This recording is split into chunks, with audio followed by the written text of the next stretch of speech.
যে ঝিলের উপর থেকে এই যে ব্রিজটা হচ্ছে NH-12 আর কল্যাণী এক্সপ্রেসওয়েকে কানেক্ট করবে।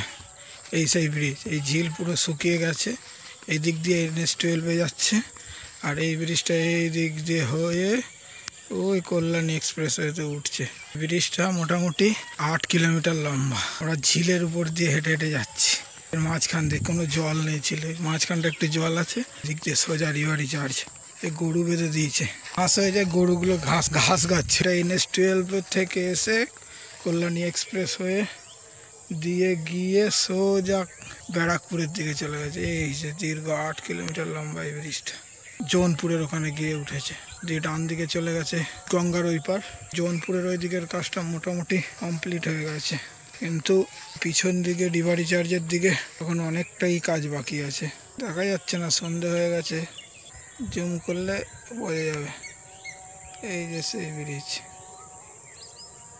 এই যে ব্রিজ লম্বা, দীর্ঘ 8 কিলোমিটার লম্বা এই ব্রিজটা। ব্রিজের নিচ দিয়ে মনে হয় যাওয়া যায়, একদিন যাওয়ার চেষ্টা করবো।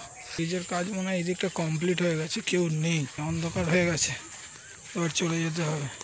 গরুগুলোকে নিয়েও যায়নি অন্ধকারের মধ্যে। এই ঝিলটায় যখন জল হয়ে যায় তখন এই যে নৌকা আছে একটা, আমরা দেখছি যে নৌকা, এই নৌকাটা দিয়ে মনে হয় মাছ ধরে। এই যে নৌকা রয়েছে, নৌকার মধ্যে আবার পাখি বসে রয়েছে, ছোট্ট মতন একটা নৌকা। এই ঝিলটা যখন জল হয়ে যায় তখন ঝিলটার মধ্যে মাছ ধরে এই নৌকাটা দিয়ে। এরকম অনেক নৌকা আছে এদিক ওদিক পড়ে, পাখিটা ভয়তে চলে গেছে।